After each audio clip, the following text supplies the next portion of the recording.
Hello everyone, welcome to sqadia.com. Today we are discussing cell cycle regulation, and we at this particular point are going to have an overview of the cell cycle checkpoint control. So this particular section is a very important section, and we are going to get an overview of how the cell cycle checkpoint control is being performed. So this particular section, we are going to focus on the regulation of the eukaryotic cell cycle, and we are going to see what are the different checkpoints that are important in the discussion of the control of the cell cycle, of course.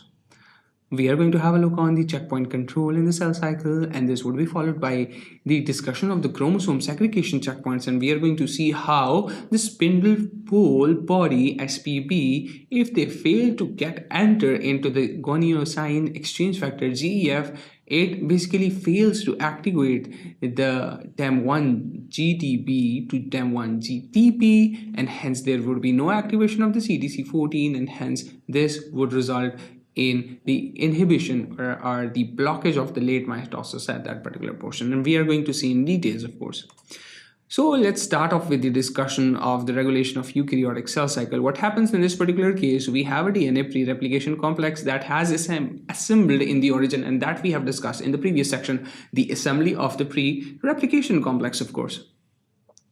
After this particular DNA replication complex has been assembled, this would be followed by the G1 CDK cyclin inactivation by the cadherin 1. If you remember, in the section 2 we discussed how the MCDK cyclin are being promoted and how the G1 cyclin CDK complexes was basically causing the inactivation of the cadherin 1 by the phosphorylation of the cadherin 1, and hence there was no active APC in this particular case. Also, G1 at this particular case over here, the G1 CDK activates expression of the S-phase signaling CDK complexes, and in this particular case we saw how G1 cyclin CDK complex basically caused the phosphorylation of the Sic proteins at two different points, and this phosphorylation was being recognized by the ubiquitin ligases, where they were being tagged by the ubiquitin molecules.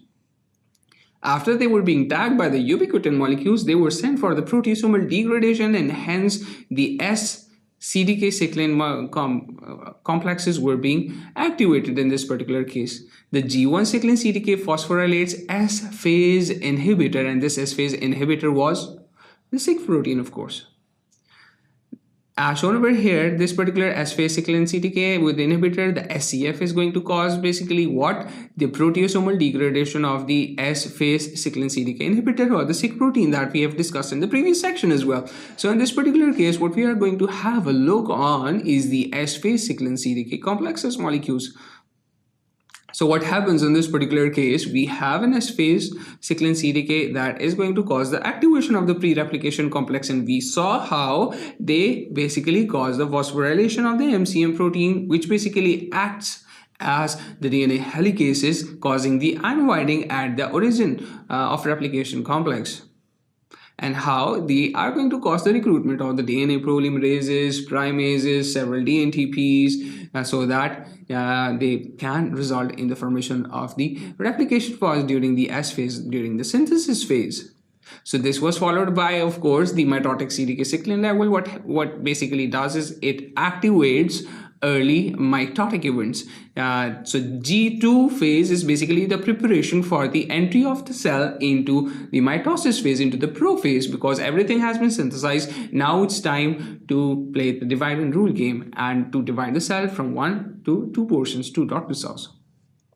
So over here we saw how the APC CDC20 plays an important role in the degradation of the securin, which basically causes the activation of the separase enzyme, and how the separase enzyme chop down the cohesion molecule between the two sister chromatids, as shown over here. We have discussed in the previous sections as well the chop down of these cadherin cohesion molecules between the two sister chromatids, so that when there was a pull from two different opposite pole, because there was not cohesion molecule to keep the sister chromatids intact. So this activated APC CDC20, which basically unleashed the activity of separase, which chopped down the cohesion molecules, helped in the movement of each sister chromatids towards their individual poles. So APC cadherin 1 proteasome basically degrades the mitotic cyclin. So there are no mitotic cyclins until or unless there has been an abundant amount of APC that has again been generated, and we have seen in the previous section as well. This would of course result in the telophase and resulting in the cytokinesis portion. So over here we are going to have a look on the overview of checkpoint control in the cell cycle. What happens in this particular case is we are going to have a look from here. We have an unreplicated DNA checkpoint over here, because over here the CDC, the check1 ATR along with check1, they are basically going to stop the activity of the CDC25. And if you can remember, CDC25 was basically causing the removal of inhibitory phosphatases, inhibitory phosphate from the CDK cyclin complexes. So CDK cyclin complexes was of course what they were being activated, and the cell could move from one phase, from G1 to S phase. Now when the CDC25 activity has been checked by the check1, that was basically activated by the ATR, which was activated by as a result of unreplicated DNA checkpoint. So it is basically going to cause the stoppage of the entry into the M phase. So as shown over here, the cyclin ABCDK was basically an important enzyme, an important kinase that basically functions for the M phase entry. So what happens in this particular case, this was being inhibited. The CTC25, which basically activates the cyclin CDK complex, is inhibited at one step.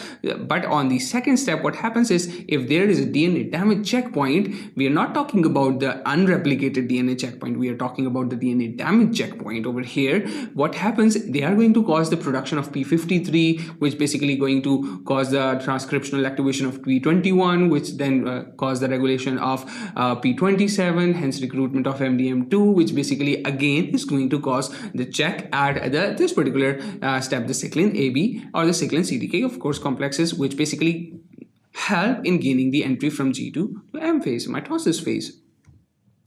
So the second is the spindle assembly checkpoint, and this is being checked by the MAT2. So when there is this, MAT2 plays a very important function in the downregulation of the APC CDC20, which basically helps in the polyubiquitinylation of the securin, and this is because when there is an activation of the APC CDC20, they are basically going to chop down the securin molecule through the proteasomal cleavage and cause the activation of the separase. But what happens if there is some kind of overexpression of MAT2 protein? So what happens in this particular case, the activity of APC CDC20 is being inhibited. So there is no proteasomal cleavage of the securin, there is no activation of separate, there is no division, removal of the or moving of the sister chromatid towards the individual poles. Talking about the chromosomal segregation point that we are going to cover in the next slide as well, what happens in this particular case, the chromosomal segregation points basically check CDC14. Now it functions in two ways. It causes the activation of the SIC1. It also causes the activation of APC cadherin that basically cause the polyubiquitinylation in the B-type cyclins. And this B-type cyclins, if you can remember, prevents the entry of MCM2 into the nucleus.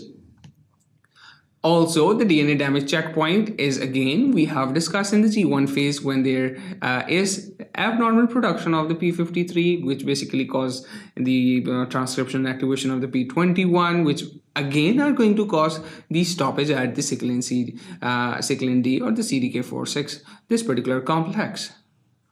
When we are talking about the DNA damage point, again, this at the synthesis phase, we have P21 secretion, which is going to stop and act as a checkpoint and would not let the cell move from the synthesis S phase to G2 phase. Same is the case with the S phase entry we have discussed. They are under the presence of the DNA damage checkpoints. What happens is there would be increased secretion production of the P21 from P53, and of course there would be inhibition by the establishment of the check 1 or check 2 to the CDC25. So there would be no removal of inhibitory active phosphate. So there would be no activation of the CDK to help gaining entry into the S phase, of course.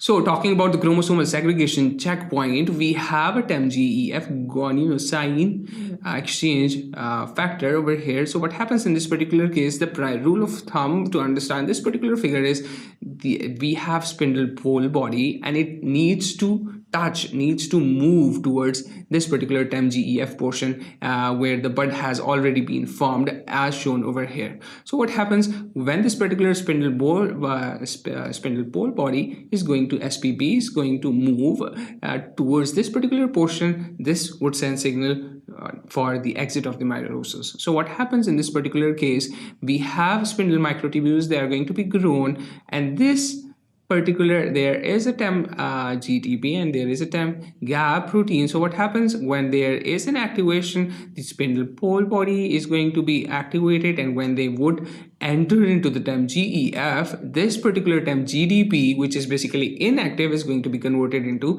its active form, the TEM GTP. So this would result in the release of the CDC14 molecules into the cytosol at this particular step, and hence this would send signal for the exit of meiosis that we saw in the previous slide as well.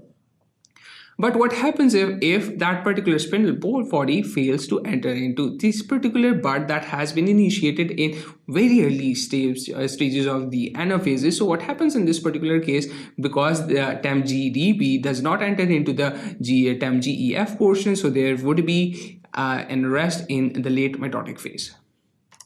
So in this particular section, we started off with the discussion of the regulation of eukaryotic cell cycle, and we discussed how each and every step is correlated with the other step, and hence that particular step plays an important function, either the regulation or inhibition or the stimulation of previous and the coming steps. And we discussed how different types of the checkpoints are present inside the cell to control the cell cycle at each different steps.